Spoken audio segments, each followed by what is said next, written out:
Halo teman-teman, apa kabarnya nih teman-teman semua? Semoga teman-teman selalu dalam kondisi sehat ya. Nah, aku mau ngasih pesan nih buat teman-teman, buat selalu jaga kesehatan dan kebersihan. Karena kenapa? Kalau di masa pandemi seperti saat ini, kita tuh gampang banget terjangkit virus kalau kita tidak dalam kondisi bersih gitu kan. Nah, kalau nanti kita udah terjangkit virus, bahaya teman-teman buat teman-teman sendiri dan orang rumah gitu kan. Nah, supaya kita selalu sehat, selalu aman, teman-teman itu harus selalu jaga kebersihan dan jaga imun tubuh. Oke teman-teman. Nah, perkenalan teman-teman, nama aku Lukman Halim. Aku merupakan mahasiswa program studi sosiologi Universitas Padjadjaran. Nah, kali ini aku bakal bahas soal kemiskinan. Mungkin kemiskinan adalah kata yang gak asing buat teman-teman ya. Nah, kali ini aku bakal jelasin kemiskinan itu apa sih. Kemiskinan merupakan suatu kondisi ketidakmampuan secara ekonomi untuk memenuhi standar hidup rata-rata masyarakat di suatu daerah. Kondisi ketidakmampuan ini ditandai dengan rendahnya kemampuan pendapatan untuk memenuhi kebutuhan pokok. Kebutuhan pokok itu seperti apa sih? Seperti sandang, pangan, papan, ya kan? Kemampuan pendapatan yang rendah ini juga akan berdampak pada berkurangnya kemampuan untuk memenuhi standar hidup. Seperti apa standarnya? Kayak standar pendidikan, ya kan? Standar kesehatan itu bakal pengaruh banget. Nah, kemiskinan ini erat banget kaitannya dengan masalah kesejahteraan sosial, ya kan? Merupakan tingkat terendah yang diperoleh menurut taraf hidup masyarakat suatu negara. Selanjutnya kita bakal bahas soal tipologi kemiskinan. Apa sih tipologi kemiskinan itu? Nah, tipologi kemiskinan itu kayak apa ya? Indikator atau semacam pengukuran kemiskinannya gitu. Nah, di dalam tipologi kemiskinan terdapat dua kriteria. Kriterianya apa aja? Ada kemiskinan absolut dan kemiskinan relatif. Kemiskinan absolut merupakan tingkat kemiskinan yang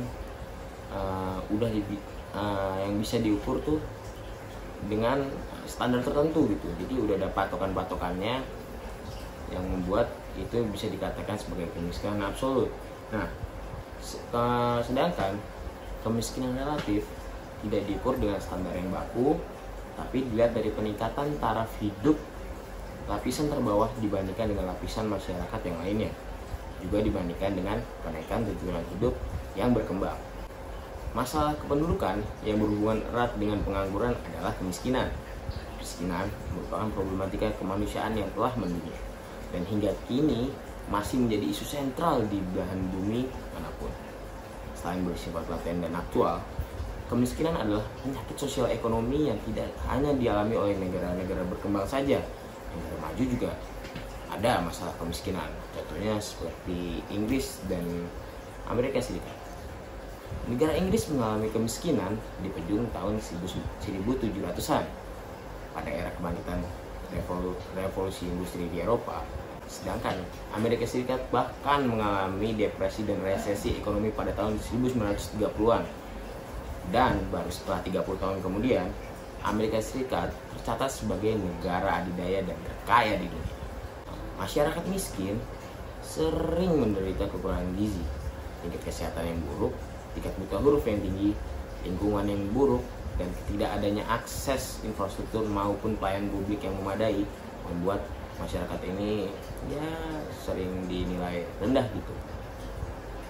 Nah, daerah kantong-kantong kemiskinan tersebut menyebar di seluruh wilayah Indonesia, dari dusun-dusun di dataran tinggi, masyarakat tepian hutan, desa-desa kecil yang miskin, masyarakat nelayan, ataupun masyarakat di daerah-daerah kumuh di perkotaan gitu. Kayak di Jakarta tuh pasti ada daerah-daerah kumuh tuh, ya nggak dikit juga sih, banyak juga di Jakarta tuh daerah kumuh yang isinya banyak masyarakat miskin gitu. Salah satu akar permasalahan kemiskinan Indonesia adalah tingginya disparitas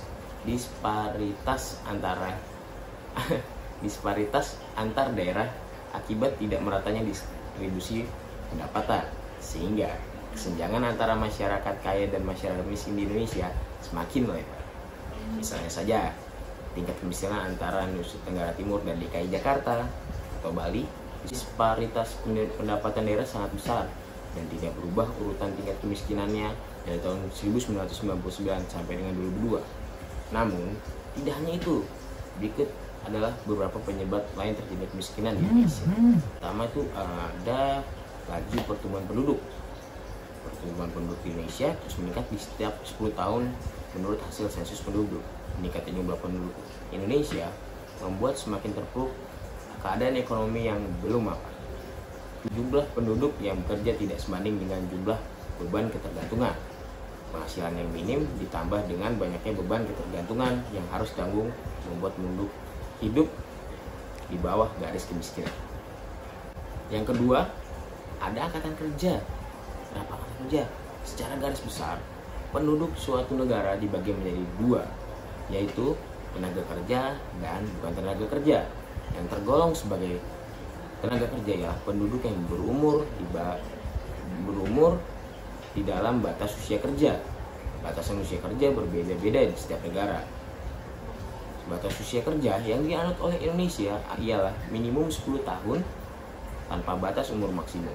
Jadi, setiap orang atau semua penduduk kesenjangan dikatakan lunak, distribusi pendapatan nasional dikatakan cukup merata. Pendapatan penduduk yang didapatkan dari hasil pekerjaan yang mereka lakukan relatif tidak dapat memenuhi kehidupan hidup sehari-hari. Sedangkan ada sebagian penduduk di Indonesia yang mempunyai pendapatan yang berlebih. Yang ketiga, ada tingkat pendidikan yang rendah. Rendahnya kualitas pendidikan penduduk juga merupakan salah satu penyebab kemiskinan di suatu negara. Nah, yang ketiga, tingkat pendidikan yang rendah. Rendahnya kualitas pendidikan penduduk juga merupakan salah satu penyebab kemiskinan di suatu negara. Ini disebabkan karena rendahnya tingkat pendidikan dan tingkat pengetahuan tenaga kerja untuk adanya perkembangan ekonomi terutama di industri. Jelas sekali dibutuhkan lebih banyak tenaga kerja yang punya skill atau paling tidak ya bisa membaca atau menulis. Yang keempat, kebutuhan jumlah dan jenis tenaga terdidik dan penyediaan tenaga terdidik tidak seimbang. Apabila kesempatan kerja jumlahnya sama atau lebih besar daripada angkatan kerja, pengangguran belum tentu tidak terjadi. Alasannya, belum tentu terjadi kesesuaian antara tingkat pendidikan yang dibutuhkan dan yang tersedia. Keseimbangan tersebut mengakibatkan sebagian tenaga kerja yang ada tidak dapat mengisi kesempatan kerja yang tersedia.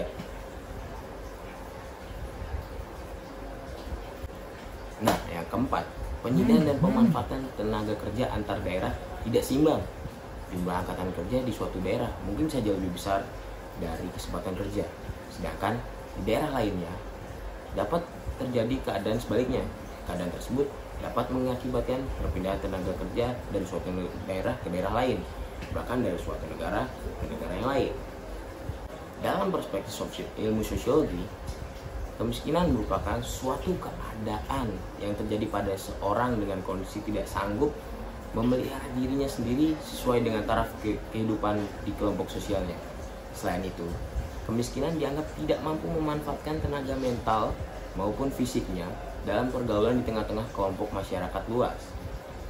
Kondisi ini menjadi salah satu masalah sosial dalam kehidupan manusia, yaitu persoalan akan rentan terjadi.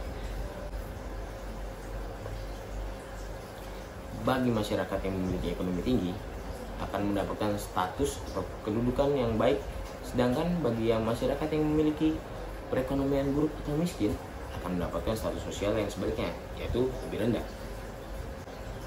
Dari kemiskinan ini menimbulkan banyak dampak yang paling berbahaya, yang cukup berbahaya adalah kekerasan dan kesehatan. Kenapa gitu? Karena kalau orang miskin biasanya dia akan melakukan tindakan tindakan yang menurut kita tuh nggak boleh dilakukan gitu, untuk dia tetap bisa hidup, untuk dia tetap bisa makan dan lain sebagainya. Kenapa kesehatan juga pengaruh. Biasanya orang miskin tuh makannya atau nutrisinya itu kurang, jadi bisa buat tubuhnya menjadi rentan terkena penyakit.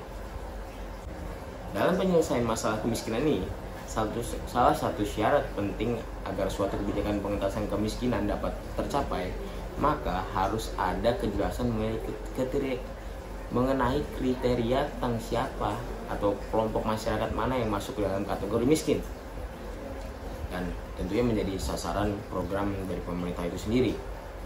Selain itu, ada syarat yang juga harus dipenuhi, yaitu syarat dipahami secara tepat mengenai penyebab kemiskinan itu sendiri di masing-masing komunitas atau daerah wilayah sendiri gitu.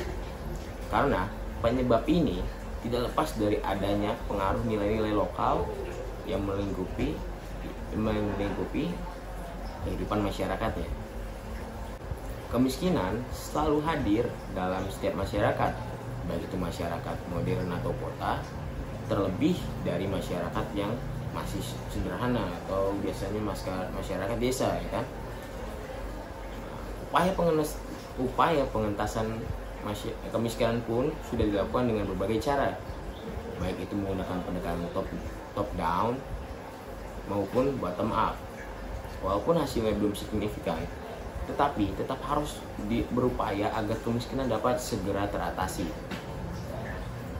Perlu adanya kerjasama antara pemerintah dan masyarakat agar kemiskinan itu dapat diminimalisir, setidaknya diminimalisir ya. Bermacam-macam program pengentasan kemiskinan telah diterapkan guna mengatasi fenomena kemiskinan ini.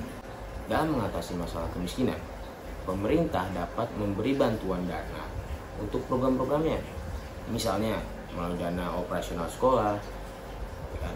Karena tidak dapat dipungkiri bahwa pendidikan sangat penting dalam upaya pengentasan atau perubahan dari kemiskinan ini. Dan yang tidak kalah penting adalah bantuan peningkatan kemampuan atau soft skill. Karena soft skill itu penting, seperti yang tadi udah diomongin kan. Industri lebih banyak yang menerima individu yang punya bakat atau punya keahlian lebih. Jadi lebih gampang lah untuk cari kerja. Nah, kurang tepatnya penanggulangan yang dilakukan mengakibatkan fenomena kemiskinan akan selalu ada. Dengan adanya kegagalan tersebut, makanya perlu adanya strategi yang tepat untuk menanggulangi dan mengurangi jumlah kemiskinan di Indonesia agar cita-cita untuk pengentasan kemiskinan dan meratakan pembangunan yang ada pada Undang-Undang Dasar 1945 mampu diwujudkan. Itu teman-teman. Jadi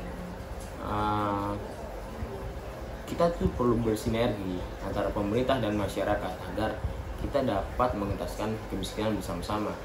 Karena pemerintah juga nggak bakal bisa buat mengentasin kemiskinan itu sendiri. Jadi perlu bantuan dari masyarakat juga. Nah, kayaknya cukup segitu dulu deh teman-teman aku buat ngejelasinnya. Terima kasih buat yang udah menyaksikan. Maaf bila ada salah kata. Terima kasih.